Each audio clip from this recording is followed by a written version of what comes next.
Hello nursing officer. आज के ये वीडियो में हम लोग डिस्कस करेंगे अम्बूबैग के बारे में। ठीक है, ये जो अम्बूबैग है इसका बहुत इम्पोर्टेंट फंक्शन है। ठीक है, कहाँ पे? हॉस्पिटल सेक्टर में।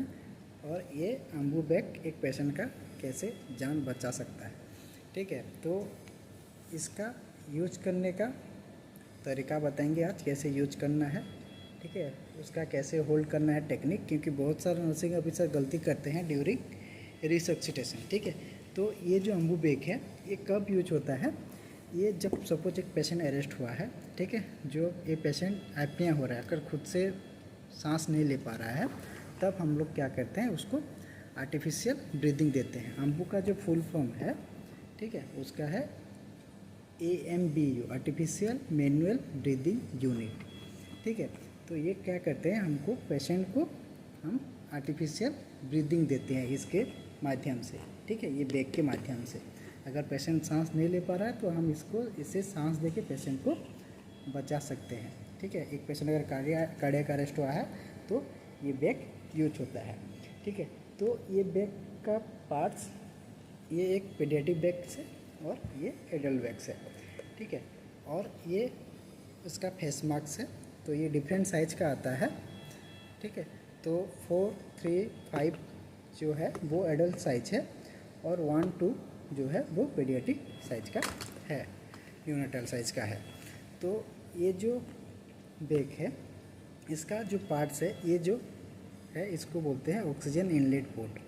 हम लोग क्या करते हैं, ऑक्सीजन को इधर कनेक्ट करते हैं, ऑक्सीजन पोर्ट को कनेक्ट करते हैं और इसमें मैक्सिमम हम लोग 15 लीटर का ऑक्सीजन डिलीवर कर सकते हैं इसके माध्यम से। ठीक है, तो ये जो पार्ट रहा है इसको हम लोग बोलते हैं इनलेट, क्योंकि हम लोग ऑक्सीजन इधर डाल रहे हैं और रिजर्व जैसे इधर ऑक्सीजन रह रहा है। तो ये इनलेट और ये पार्ट को जब पेशेंट को डिलीवर हो रहा है बैग से, तो इसको बोलते हैं हम लोग आउटलेट। ये पार्ट इनलेट और ये आउटलेट है। ठीक है, ये जो बॉडी रहा है बैग का, ठीक है, इसको बोलते हैं सेल्फ इन्फ्लेट बैग। ठीक है, क्योंकि हम जब भी स्विच करते हैं ऑटोमेटिक सेल्फ इन्फ्लेट हो जाता है। ठीक है, और इधर हम लोग का प्रेशर मॉनिटरिंग का एक दिया है। ठीक है, और इधर एक एक्जाल पोर्ट भी है। और ये जो आपको जो रेड कलर का दिखाई दे रहा है इसको पीप बोलते हैं। जैसे हम लोग का लंग्स में जो पीप जैसा काम करता है तो इसको पीप बोलते हैं। और ये जो हाईलाइटेड करके दिया है, एक मार्क करके दिया है, इसको बोलते हैं पॉप अप भाल्व। ठीक है, क्या बोलते हैं इसको? Pop up valve. तो ये कैसा काम करता है, देखिए इसके अंदर आपको एक प्रेशर दिया गया है। ठीक है, 40 सेंटीमीटर वाटर का प्रेशर दिया गया है। तो इसका काम क्या है, सपोज हम लोग जब भी ज़्यादा प्रेस करके स्विच करके वॉल्यूम दे दिया है रैपिडली पेशेंट को, ठीक है, क्योंकि हम लोग जब भी इमरजेंसी में, ठीक है, ठीक से काउंट नहीं कर पाते हैं, जल्दी जल्दी पेशेंट को क्या करते हैं, ब्रीथ डिलीवर कर देते हैं। तब क्या होता है, हम लोग का लंग्स का इंजरी होने का चांस होता है, जिसको बारोट्रोमा बोलते हैं। तो इसका काम क्या है, ये वो प्रेशर को मॉनिटर करके रेगुलेट करता है और कंट्रोल करता है। ठीक है, तो ये ज़्यादातर एक्चुअली हम लोग का पेडियाट्रिक के रिसक्सिटेशन में ज़्यादा हेल्पफुल रहता है ये। ठीक है, तो ये जो अम्बूबैग है एडल्ट साइज का, तो इसका जो टोटल कैपेसिटी है, ठीक है, वो डिफरेंट साइज का आता है, वो उसका वॉल्यूम का कैपेसिटी भी डिफरेंट है।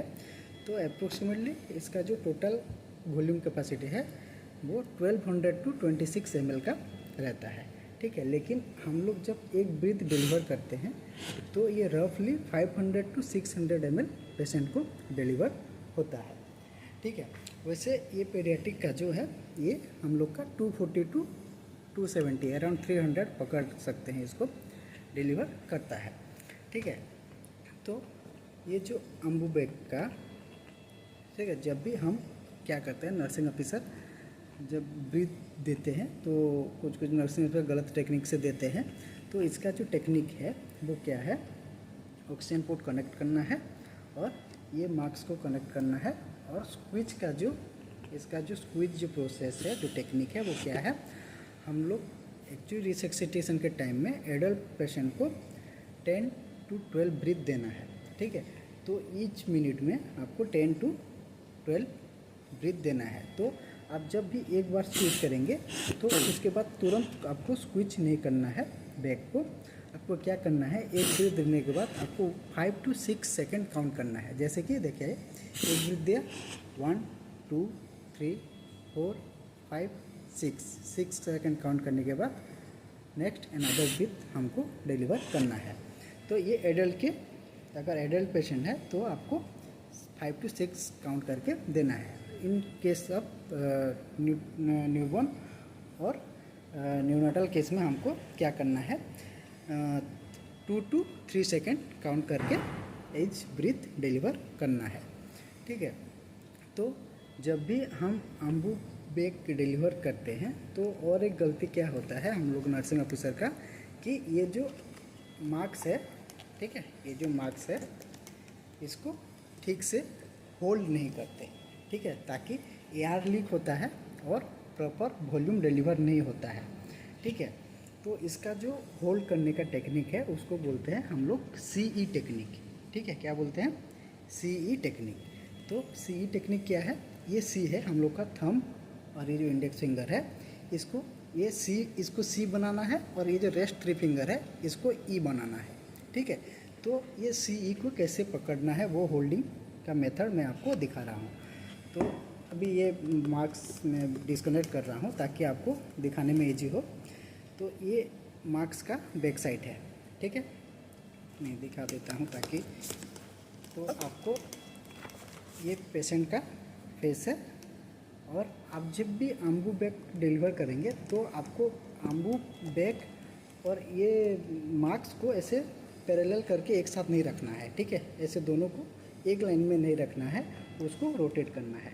ठीक है, ये साइड में रोटेट करने से आपको स्विच करने में, ब्रीथ देने में, डिलीवर करने में ईजी होगा।